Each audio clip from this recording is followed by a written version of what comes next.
Hi guys, Andy here again. Welcome to video 2 of my beginner's guitar strumming course.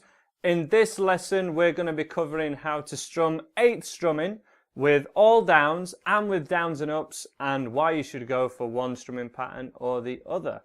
You definitely want to have checked out video 1 or be comfortable with 4/4 all down strumming, where we're basically strumming a bar of E and then a bar of A chord, and repeating that and doing it along to the drum loop that I've already made. If you've never played along to the record at all, you probably should check out that one first, where I just cover a few of the basics and terminology and whatnot.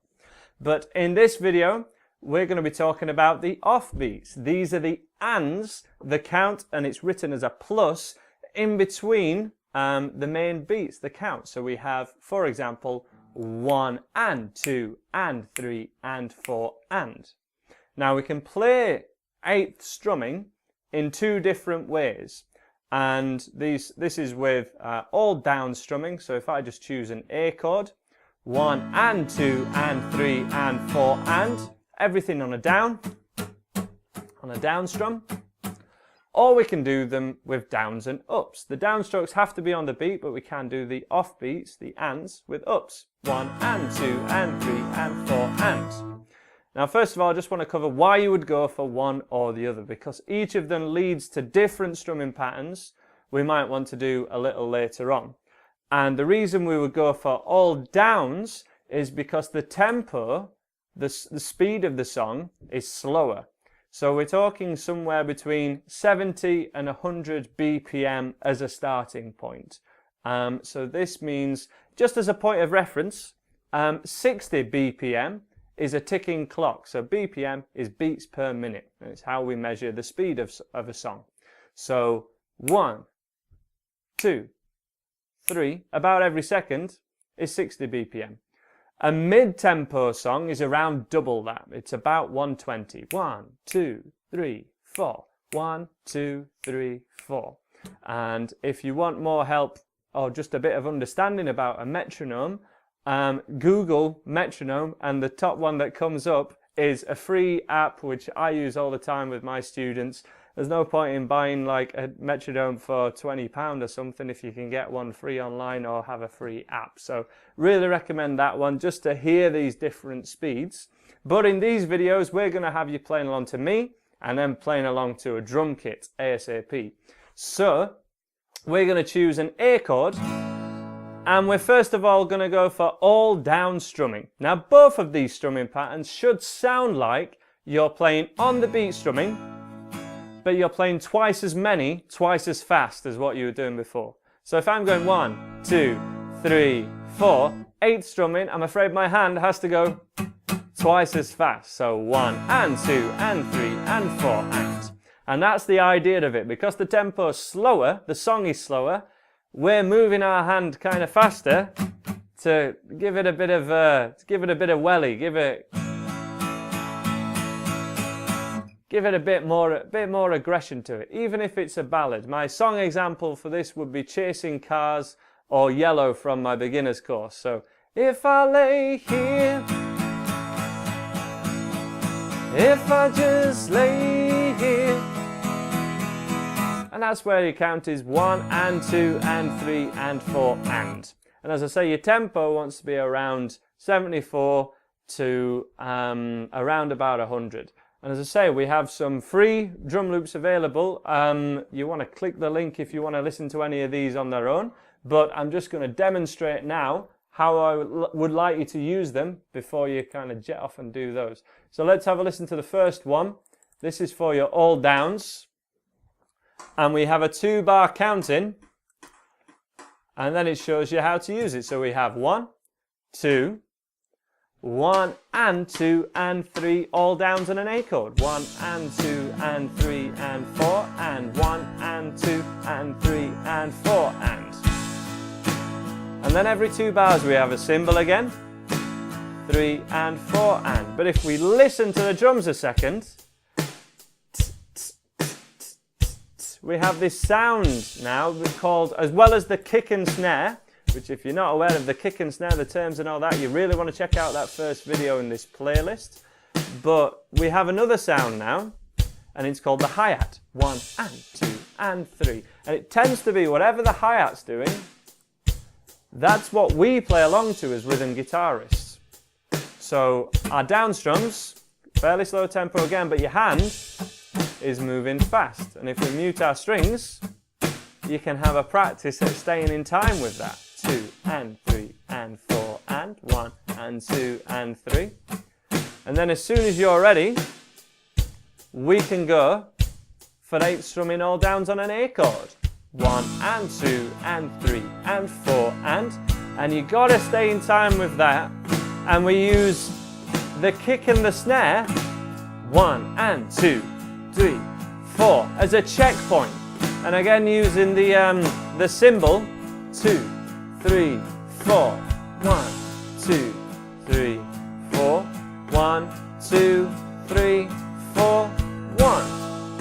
To check whether we're still in time. If we go a little bit too fast, so we start off right, 1 and 2 and 3, but then I go ahead because I'm not really listening to the beat, I'm just playing over it, and this isn't in time at all.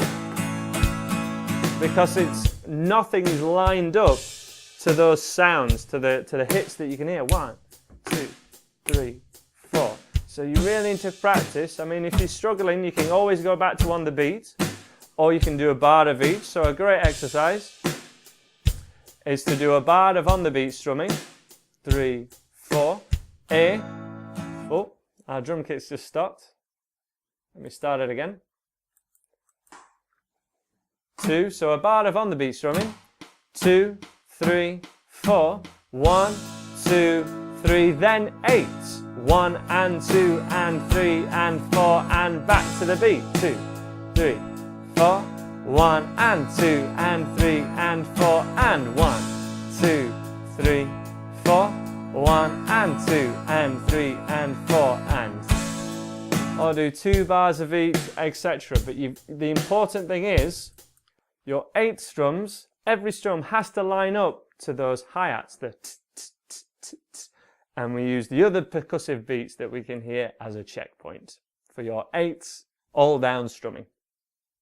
Now we're going to cover 8th strumming, but with downs and ups. So as a rule, your downstrokes have to be on the beat, but we can do upstrokes on the ands, on the offbeat. And this is appropriate when the tempo is a medium or a fast song. So a medium tempo, as I say, around about 100 to 120, which can be a bit of a crossover tempo between the two strumming actions that we're covering in this video. But certainly if your song's over 120, we want to be doing downs and ups because it's more economical. If we're doing down, down, down, down, down, down, down, there's only so fast we can do that. Whereas if we do downs and ups, we can do it an awful lot faster. So take an example from my beginner's course, Johnny Be Good. If we're doing that with all downs, we're going to really struggle with it. But if we do it with downs and ups, 1 and 2 and 3 and 4 and, we will be able to do it. Or say Brown Eyed Girl. Another one from the beginner's course. It's going to struggle to do, definitely going to struggle with that if we're doing it all with downs. You know, it's possible, but, you know, try doing that for an hour and a half gig and your arm's going to fall off. So we want to do downs and ups because it's more economical and it makes it easier for ourselves. If you want to check out any of those songs, do check out andyguitar.co.uk. But also the link in the top corner takes you to my website where there's a list of songs that are appropriate for each of these strumming patterns. And I'm going to show you a cool way to organize which songs you do and which strumming patterns in the next video in this series. So downs and ups, we want to be doing along to 100 to 150 kind of BPM. And again, I have a drum beat set up, which this example is at 104, so fairly slow. But you want to be checking again that we're doing things at exactly the same time and listening to the hi-hats.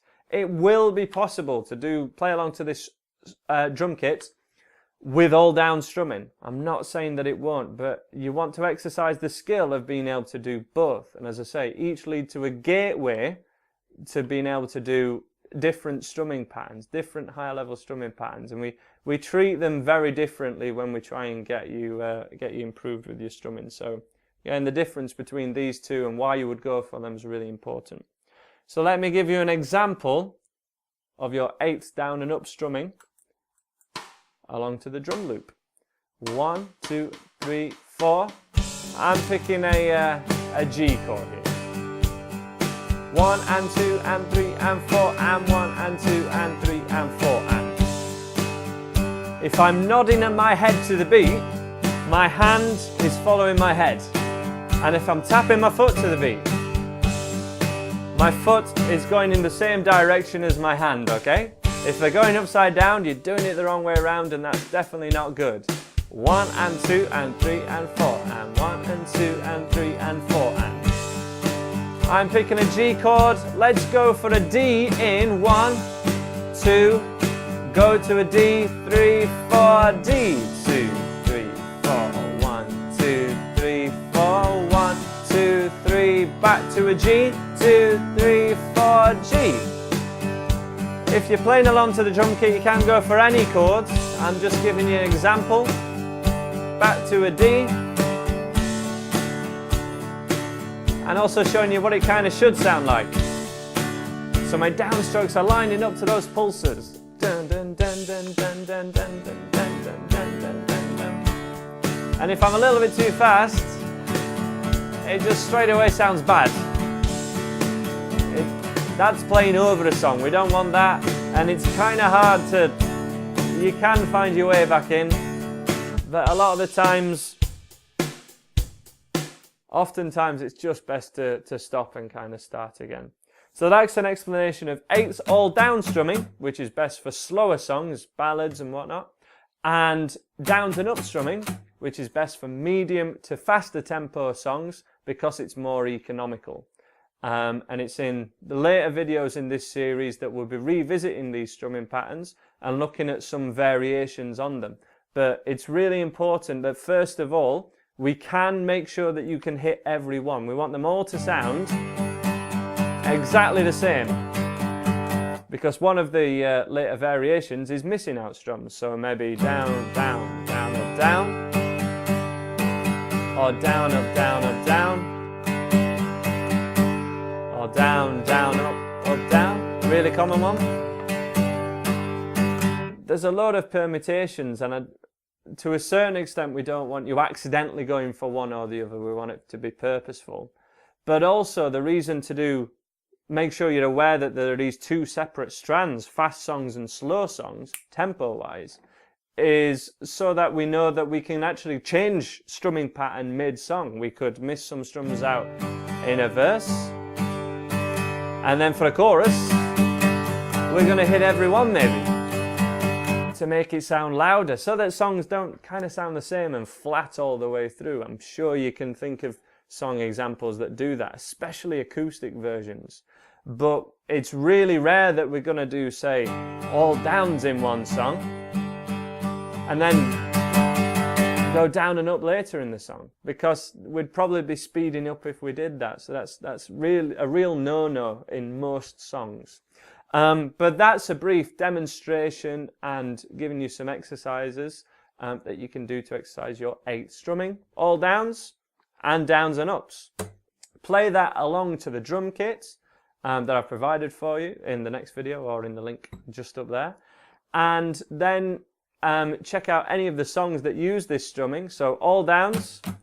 In my beginner's course, we have Silence is Easy. We have Yellow by Coldplay. And we have Hotel California, which are all spread throughout the levels. Check out any of those songs if you like the all downs and you want to work on those. For down and up strumming, we can check out Songbird by Oasis is probably the first one that I recommend for you guys. We have Brown Eyed Girl and I'm a Believer, and many, many others. Basically, every song pretty much in my beginner's course is based on one of those two patterns. But we want to make sure that you can do it separate to the songs first of all, so that you can play along to the record for any of those songs. That's it for this video. Let's check out the next one, where we're going to be looking at offbeat reggae style strumming, where we're just isolating these offbeats. Really recommend that you check it out, because some people really struggle with this and it can hold them back a bit later on. Even if you're not into reggae strumming, let's get a bit of Bob Marley in your life for this next video. We'll see you there.